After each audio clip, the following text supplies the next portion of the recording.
The transfer portal is closed, but the Oklahoma Sooners aren't done yet.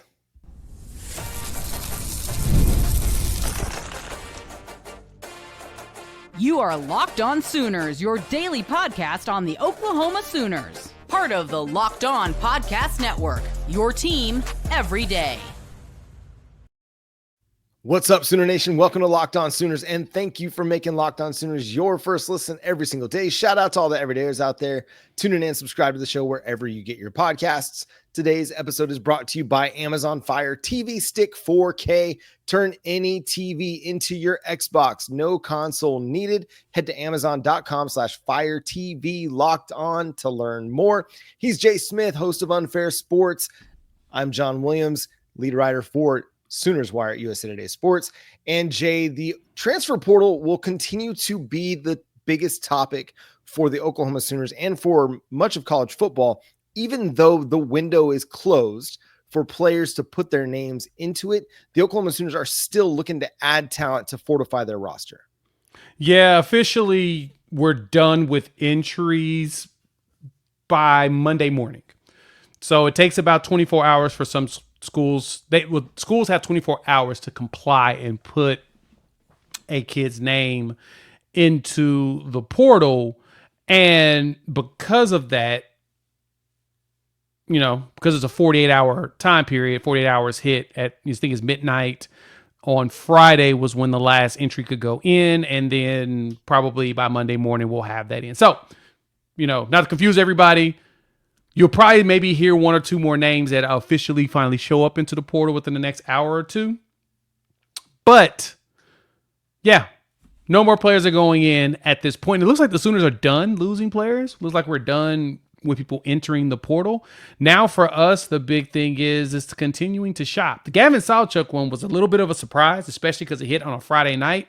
Sounds like there were some hard conversations that was had at the last minute that did not go very well. And now Gavin's in there. That room's going to be interesting, John. What do you think? I watched your recording on it, kind of an instant reaction. Now that you've slept on it, what do you think about the move for Gavin Sawchuk and what Oklahoma's doing?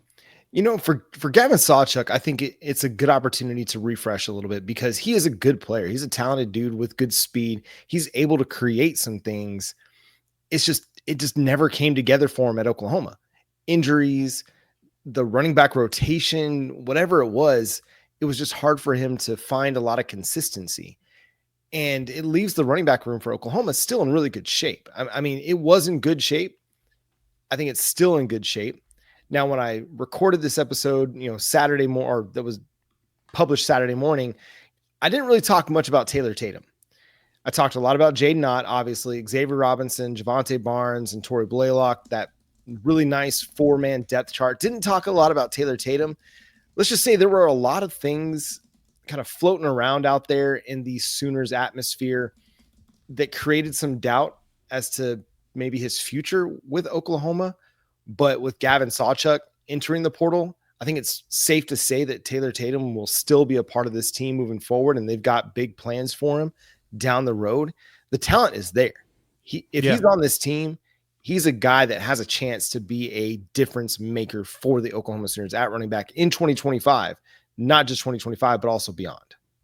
Yeah, and I don't know about when it came to the Tatum piece. I've seen it floating around social media, but I hadn't seen anything, confirmed that was something that was going to go down if he was considering playing baseball only, because we all know he's a baseball player and that's his sport.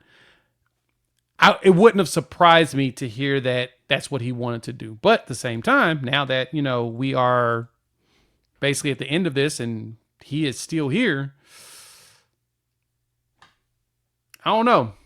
We shall see. But it'll be good to have him with a Jaydn Ott, Xavier Robinson, and we still got Javonte Barnes. If he comes back healthy enough, and then Torrey Blaylock, you got 5 backs.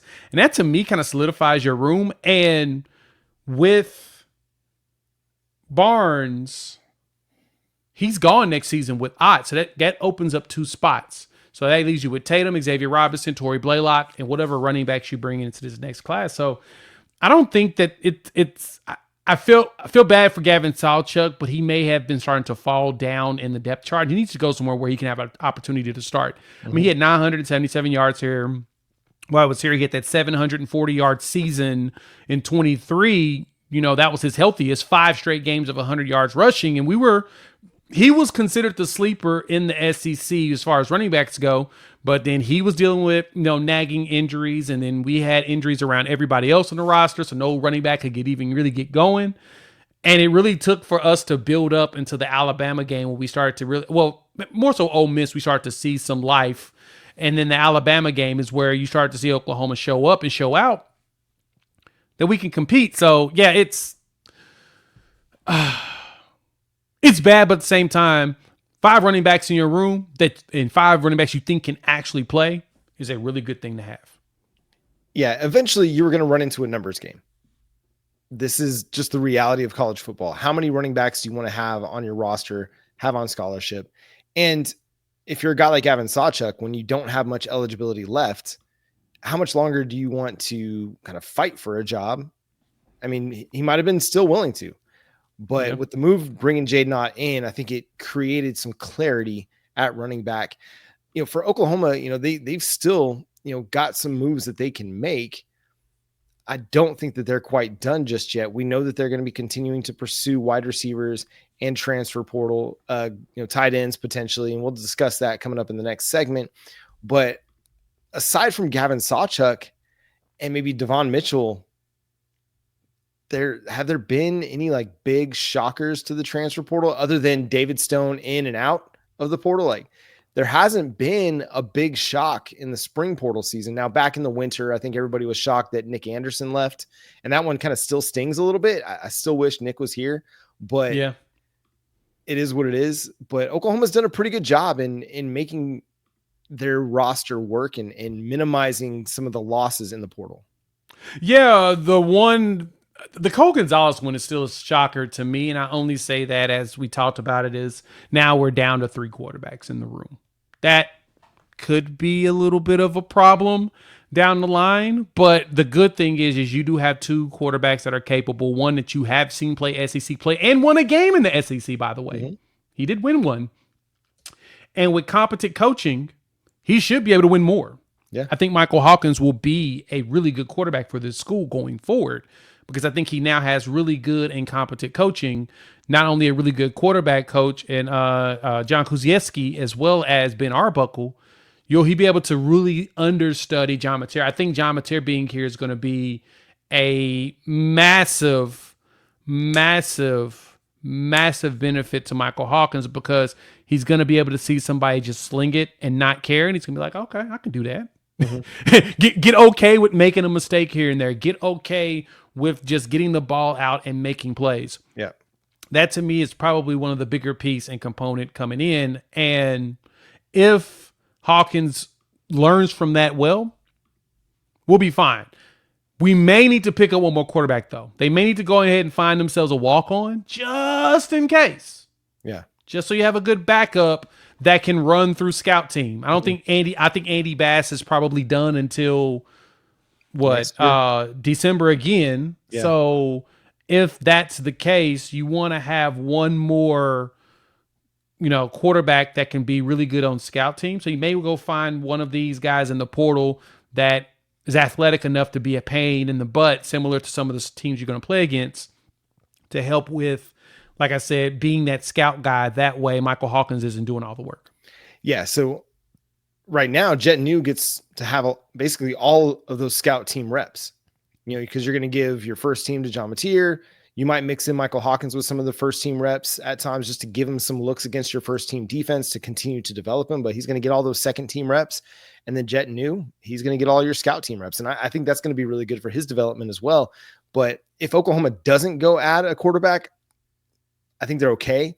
Who was the coach that, I think it was maybe Peyton Manning's coach, that talked about, like, if Peyton Manning gets hurt, we're screwed, and we don't practice screwed. So I think he might've used some other phrasing in there, but he did. But yes, you're 100% spot on with that statement. I think, you lose John Mateer. I don't think you're necessarily screwed, but you lose John Mateer and Michael Hawkins, and okay, you're probably not going to be a contender in the SEC. But so I think, you don't necessarily need to go add a third or a fourth quarterback or a veteran. But if you can find a guy like a Casey Thompson type, again, that wants to come in and is willing to be a backup and willing to be just kind of a veteran leader in the room, then by all means, you make a little bit of room for him as a walk-on, but we'll see. So what's Oklahoma going to do in the portal? They still got guys on their radar that they're trying to bring in and land. We'll discuss that coming up next year on Locked On Sooners. The NBA playoffs are here, and FanDuel is giving new customers an incredible way to get in on the action right now. When you join FanDuel and place your first $5 bet, you'll get $250 in bonus bets if you win that bet. Like me, I jumped right into that bad boy right at game tip, especially with my Oklahoma City Thunder. We just pulled off the sweep, so we're done playing ball for a bit. But I can get in there, combine a lot of the live prop bets that I put together into a same game parlay for a chance to win big. So if you want to check out the action, don't miss out. Head to FanDuel.com and claim your $250 in bonus bets today. Thanks again for making Locked On Sooners your first listen every single day. Shout out to all the everydayers out there tuning in and subscribe to the show wherever you get your podcasts. We're free and available on all podcast platforms and on YouTube, so hit that subscribe button over there. Jay, let's first talk about the most recent miss for Oklahoma. Lance Mason, who Oklahoma was pursuing at tight end, ended up picking Wisconsin. Now that comes after the Koziel kid, who was the Bowling Green tight end, or Ball State, one of those two. I can't remember. Ball State went to Wisconsin and transferred out of Wisconsin. Yes. And then he went to Houston.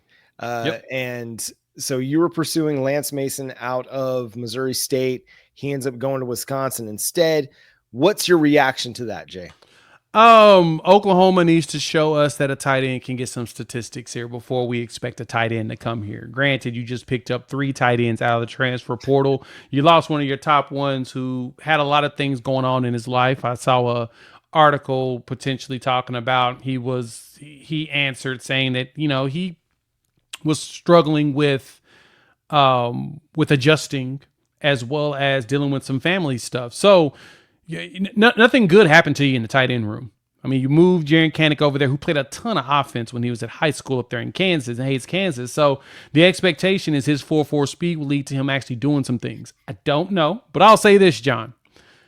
Until Oklahoma actually produces something at tight end, don't expect no tight ends to come here like that. Now, if this coming season, Ben Arbuckle finds a way to integrate the tight end where they can put up enough numbers, you should be fine, but we are all now suffering from the sins of the last set of coaches on this team. Unfortunately, Jeff Lebby did not leverage the tight end that much for you to get much out of it. And then last season, as much as Jon Finley tried to get the ball to the tight end as much as possible, and sometimes to a fault, it didn't help you. Yeah. And so Mason had a chance of probably walking in and being your top receiving tight end, but if you can make something happen with Huggins as well as Carson Kent, as well as John Locke, and get some of those young pups in the back to potentially give you something, heck, if you slide Trinae Washington, who, if you want me to be honest, find a way to get that kid on the field. He's very athletic. He can catch. Figure out a way to get Washington on the field. I think you'll be fine. But that's really all you've got going for yourself right now. I wouldn't even you can pursue him. See if you can sweet talk one to show up. But your best bet is really to do that. Make the guys in the house work best, especially at Trinae Washington. Yeah, I think of the guys that you have, Trinae's got the most upside. He's got the highest ceiling simply because of his athleticism. Now, he's going to have the blocking thing that he has to figure out, and that's always a big transition for everybody when they make that jump from high school to college ball, because going from blocking a dude at Carl Albert to trying to block a SEC edge in the run game is a little bit different, right? Now, hopefully, Ben Arbuckle's not asking tight ends to block SEC edges like Dylan Stewart in pass protection.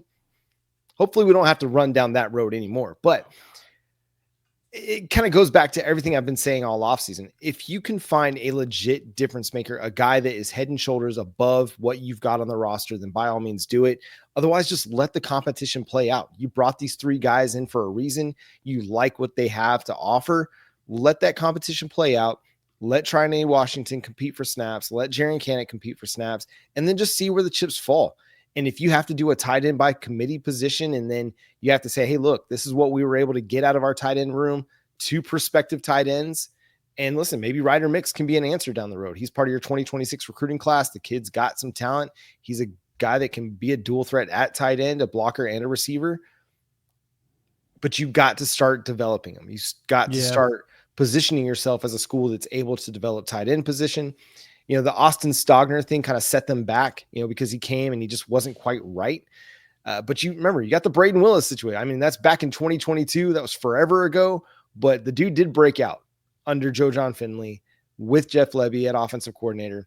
Yeah. But you haven't had anything consistent since then. So got to find a way to get consistent production out of the tight end position. And I think Bauer Sharp would have had a big year last year if anything else was going right for Oklahoma's offense, but nothing was going right. So that's kind of where it went. Now at wide receiver, you know, the Sooners were after Keelan Marion, the BYU transfer that was getting looks from everywhere across the country, ended up going to Miami. Not necessarily a surprise there because this was going to be a big bag recruitment. And listen, if you're going up against Miami, a lot of times you're not necessarily going to win that recruiting battle. That's just the way it goes. But Oklahoma's still going after Jermichael Carter, who's somebody that is in Oklahoma's competing with Tennessee, Vanderbilt, some other SEC schools for, and he's one of those Louisiana wide receivers that went under the radar like a Giovanni Gibson, but flashed at McNeese State.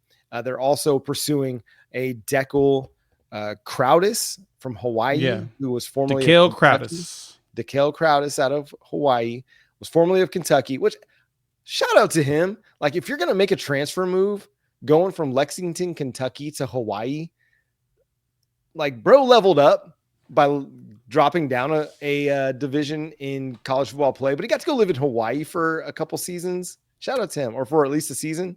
Shout out to Dekel. That was some next level thinking, my man. Yeah, that's kind of smart to go out there and just, you know, enjoy the fruits of the weather in Hawaii on somebody else's dime and, you know, get housing and all of that stuff. But yeah, Oklahoma wants a wide receiver. This leads back to the same conversation we had not too long ago about like a Lance Mason and any other position. This is how I want y'all to think about it, fans. The players that we're going after, if it's a position or a player that we feel like will probably start, there's a good chance we're going to find a way to win their services. Perfect example. The main people on this team that we definitely went out, did what we needed to do to bring them in, is John Mateer and Jaydn Ott. Guess what? That's your starting quarterback and your starting running back. Mm-hmm. You did that. You did that when you got into Porter. Who's your starting right tackle? Derek Simmons, starting right tackle. Oh, Marvin Jones Jr., he's your starting edge, most likely, while you're bringing up your young players. Wide receiver, tight end. Tight end, the big thing is you got so many of them, you don't know what's going to happen there. So probably players want to see what's going to happen. Same thing with wide receiver. If Giovanni Gibson and Jaden Gibson both show up at fall camp ready to go, they're most likely going to play Illinois State to get a little bit of warm up and then be ready for Michigan. Who's going to take that from them if they ready? That's what you have to ask yourself in that question. That's the thing I had to ask myself when I thought about it, John. If you have healthy players in a Giovanni Gibson as well as a Jaydn healthy, sounds like he's about at that point. Isaiah Satania, Deion Burks, Zion Kearney, right? I'm going down the list of all these wide receivers you got that most likely are going to play a lot of ball. Mm-hmm. If that's the case, it's a very slim chance that somebody else is going to walk in and take that unless we feel like it's a game-changing wide receiver, then we will pay for them. We're not paying for guys that we feel like will end up dropping to 4th, 5th, 6th, 7th in the depth chart. What sense does that make? You got young pups, you'd rather play them anyway. Right. So Jermichael is a good insurance policy for a Jaydn Gibson situation. I don't know if he starts over Zion Kearney, but I do see him rotating in on a regular basis, but I don't think he starts over Zion Kearney. Mm-hmm. That's kind of where I look at this, and I take this mindset of the strategy we have is to make sure that if we're going to spend money on guys, they've got to be starting caliber. That's why you haven't seen us really get a corner either. Ain't really been no starting caliber corners that made sense for us. Because if Gentry and Eli are healthy and Kendall Dobie's healthy, guess what? That's your starters. Yeah, it's you're not seeing Jim Nagy go after guys that are going to take reps from your young guys, that are going to take snaps in practice from guys that you're trying to develop. And I think that's the balance in the transfer portal is you don't want to live in the transfer portal. It just doesn't completely make sense. At the same time, you want to hit on a few spots, and they were able to do that. They've been able to hit and upgrade a few positions all offseason in the transfer portal. And then there's some that, hey, you want to just continue to develop your guys and you want to see what they've got. I mean, there's that year 2 jump.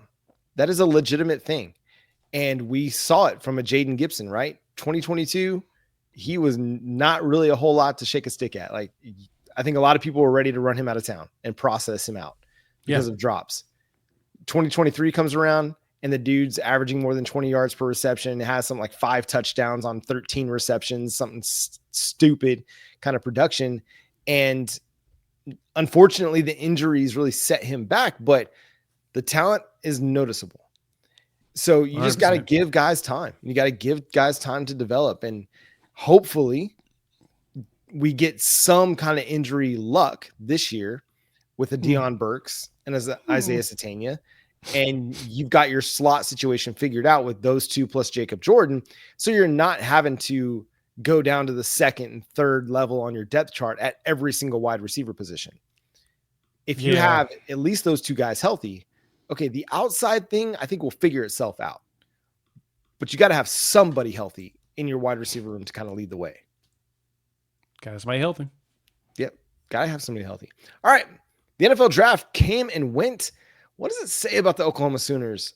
Not a whole lot of good. We'll discuss coming up next here on Locked On Sooners.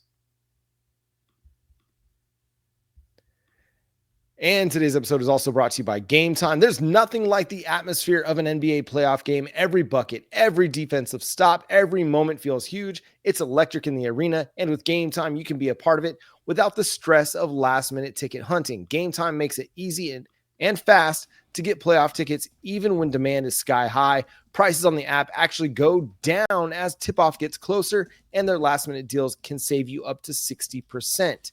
Save up to 60% off buying last-minute for sports, concert, comedy, theater, and the all-in pricing feature that you toggle on inside the app means no surprise fees at checkout. What you see is what you pay. Take the guesswork out of buying tickets with Game Time. Download the Game Time app and create an account and use code LOCKEDONCollege for $20 off your first purchase. Terms apply, but again, create an account and redeem code LOCKEDONCOLLEGE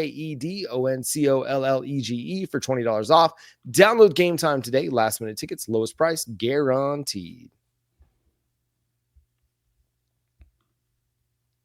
Thanks again for making Locked On Sooners your first listen every single day. Shout out to all the everydayers out there tuning in and subscribe to the show wherever you get your podcasts. Jay, Danny Stutsman, Billy Bowman last until the 4th round. Both go to NFC South squads. Danny Stutsman goes to New Orleans and Billy Bowman goes to Atlanta. Guys will have to face Baker Mayfield twice a year, so that's kind of fun. But what are your thoughts on them falling to the 4th? First of all, Billy Bowman's going to look great in a Falcons jersey. And so is Danny Stutsman in the Saints jersey. Billy, please wear a black visor. Please. Oh, that would be so elite. Oh, please. That would be so nasty. Oh, man. And the way that he be running with that 4.42 speed, running like just into a freight train, it's fantastic stuff. Having your 2 guys go 4 picks within each other in the 4th round, whoo, that's not good. That ain't good at all. Nick Martin went ahead of Danny Stutsman in the draft. Now, Nick from Oklahoma State. Now, granted, we totally understand some of the concerns around Danny is more so coverage, less about linebackering, more so about him having to drop in coverage and his ability. We'll see. I think he has shown that he's evolved to where he's a lot better in that, especially after that Iowa State game 2 years ago. He got that pick 6 and realized, because it took for him to realize that, oh, they're baiting me to go this direction. So let me cut the other way. And boom, the pass was right in his lap. And then Danny Stutsman ran in for a touchdown. So he's gotten a lot better at it. He's a really good run stuffer. And I think that's going to be very beneficial in New Orleans because the only quarterback they're truly going against that's really a threat at passing is Baker Mayfield. Bryce is still figuring things out. Atlanta doesn't have a quarterback yet. It's Penix now, but it's all over the place for them. And yeah, it's Tampa Bay. So, and for Billy, it's the Saints that have a quarterback. So they landed in some really good spots. Oklahoma's got to get more draft picks. That's where the problem comes in. That's where the bad news comes from this. Now, granted, you had 4 guys that signed NFL undrafted free agent contracts, and then you had another 4 that were invited to mini camps. 8 guys, that's actually a good thing. That means the teams think you have potential, but they need to see it at the NFL level in some sort of a camp or something. But Oklahoma needs way more. There was, John, 79 SEC players drafted in the NFL draft this year. I saw a post by, I think it's Chris Lowe from ESPN, and he pointed out in the first 3 rounds in the last 4 NFL drafts, Oklahoma had like 6 players drafted, all the way up to like Georgia and Bama in the 20s. Mm-hmm. That is something that needs to change if you want to compete for titles. Now, granted, the other thing too is if Oklahoma goes out here and gets you 10 wins or 11 wins, there's a very good chance all the eligible players that decide to leave for the draft will probably get drafted and you'll see a double-digit draft number. But you got to win those games. Yep. And they got to show something on film. But, John, you got to get more than 2 drafted. Got to. And it's time for those defensive guys to really make enough noise to get up there. And I've seen a mock draft that had R. Mason Thomas going in the first round to Tampa Bay, no less. So, there's potential there. And I talked about it on the Saturday show that guys like him and Grayson Halton and Robert Spears-Jennings both have a chance. All 3 have a chance to be top 100 draft picks this time next year. You look at guys like Derek Simmons. I think he could get drafted. I think if Febechi Wiwu, if he plays another really solid season and continues to show improvement, I think he could get drafted. Honestly, I think Michael Tarkin would have been drafted had he finished the season healthy because he was your most consistent offensive lineman all year long from Oklahoma. And people have very high affinity for drafting Bill Bedenbaugh offensive linemen. And so I think you're right that you're probably going to get closer to that double-digit number this next year, but you got to go win games. And on the Oklahoma State piece of this, it's crazy to me that Oklahoma State actually had more draft picks and more guys signed as undrafted free agents, but had a worse record in a worse conference with a worse schedule. How'd that work? How does that work? I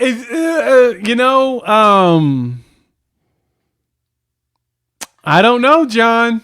I have no clue. The other thing too is we didn't have a lot of who was it? Billy and Danny are probably your only 2 Sooners that entered the draft that had been here for a few years. Everybody else was like one and doneers. Caden Willard was one and doneer. Ethan Downs had been here for a while. He was the one that surprised me. He surprised me too. I thought he'd be like a 7th round pick. Someone was definitely going to go after him. So those 3, Trace Ford was here for 2 years. But the others were more so, one and doneers. So if you could have had an additional year with the Caden Woolard, if you had an additional year, I hate to say it, but Spencer Brown, heck, him getting invited is still kind of a big deal. Michael Tarquin, I think Tarquin could have ended up being drafted if he had been here for an additional year, but you had a lot of one and doneers from the portal that came in and bounced out. I don't think you'll have that problem this coming year. I would have to look through the roster again, but you've got a good list of people that will be draft eligible that should get drafted higher. Robert Spears-Jennings is one of the first names that come to my mind. Kendall Doby should end up getting drafted at a nice level. Marvin Jones Jr. and R. Mason Thomas, I expect both of them to end up getting drafted. Dominic Williams and Grayson Halton, you should expect both of them to end up getting drafted as well. Kip Lewis, Kendall Daniels. Kendall Daniels will be eligible, so he should get drafted. If Kip leaves early, he should be. Kobe McKenzie might get a sniff in a late round, unless he shows out this season and takes over. Heck, Samuel Masigo's eligible. If he ends up finding a way to get the starting job and dominates, he's another one that could end up getting it. Waywu and Troy Everett should end up getting drafted. Waywu may end up late or getting an invite. Jacob Sexton right? I don't think Barnes ends up getting drafted, unfortunately, but Jaren Kanak has a chance, depending on where he ends up playing. That dude Deion screams like Burks. special teams ace for somebody for the Yes. next 12 years. Like With that speed, heck yeah, I agree. Keontez Lewis as well as Deion Burks will both be, draft eligible and probably end up leaving. So you've got a good number of players. Will Huggins, if we create a season for him, Will Huggins should end up in the portal. End up making it there, right? yeah. End up Please, in the Will Huggins, go have a draft. Braden Willis like season, please. Right. Please, we beg you. Please. Okay, I got to ask you this. What surprised you more? Dylan Gabriel going in the 3rd round or Quinn Ewers going in what 7th round? 7th round. Dylan Gabriel going that high. Yeah. I have a conspiracy theory about what the Cleveland Browns are doing. I'll say it here real quick, as we're wrapping things up. I think they took Dylan and Shador because of their financial situation with Deshaun Watson. They didn't take just one, they took 2, which that puts them on 4-year contracts that are cheap, 800 some thousand or whatnot for a few years. Watson's contract and the dead money and cap hit for them ends in 4 years. So then at that point, either you find another quarterback or you've got some guys that you can extend. But since they're hanging on to Watson, if they truly wanted Shador early, it made no sense to draft him that high because you'd pay him a premium because he's a quarterback. You would have to take him late. And the fact that he fell, it felt like Cleveland was probably the team that was going to take him anyway, him ending up there. And Dylan Gabriel being drafted 3rd round. That's higher than I would have ever expected for DG. While at the same time, I think DG's going to surprise some people. May not be at Cleveland, or may be at Cleveland, but I think DG's going to shock some folks just because him and Shador are both pretty cerebral when it comes to the position. So that's going to probably help them both. I think what they did was smart, and I think really they should take the opportunity to just cut bait with Deshaun Watson. Like now's the time to just cut it. Take your cap hits over the next few years, deal with it, and figure out if you can live with Dylan Gabriel or Shador Sanders as your starter. I think you've got a nice floor with Dylan Gabriel. You've got a little bit higher ceiling with Shador. And then it's kind of funny. You've got 2 quarterbacks that both were transfer quarterbacks that went several different directions and have several different, just kind of various stories. But I think you've got 2 guys that have some nice potential. And it's going to be intriguing to see how that all plays out because I don't think it's going to be for the faint of heart. Like if you're a Cleveland Browns fan, salute to you. You've been through so much already. And the next few years of quarterback controversy that you're going to have to endure might test your football sanity even further than it's ever been tested before. Yup. So much sanity is about to be tested. So brace yourself, my people. Brace yourselves. Yep. Yeah. This draft was probably one of the most dramatic I've seen because it really did shock me that Quinn Ewers dropped to the 7th. I know he didn't have the best season for Texas, but I just felt like that somebody would draft him based on tools, like the potential, right? Because every offensive coordinator out there, quarterbacks coach, like I can fix him. Like I can fix what's going on in his head or with his mechanics. Like I can fix him because he's got the arm, he's got the whatever. And so it did surprise me a little bit that he fell as far as he did, but maybe just Steve Sarkisian is just a terrible developer of quarterbacks. And that's going to do it for today's episode of Locked On Sooners. Thanks so much for tuning in, being a part of the show. Subscribe to the show wherever you get your podcasts. We're free and available on all podcast platforms and on YouTube. So hit that subscribe button and that notification bell to let you know when new episodes drop. Follow Jay at Unfair Sports. Go check out his channel, Unfair Sports, over on YouTube. You can follow me at John9Williams. You can read my work covering the Sooners over at SoonersWire.com. The show is at Locked On Sooners on all of your favorite social media platforms. But until next time, he's Jay Smith. I'm John Williams. Boomer Sooner. Oh man, that was a good shot at the end there because it might be true. It might be true. Texas for never.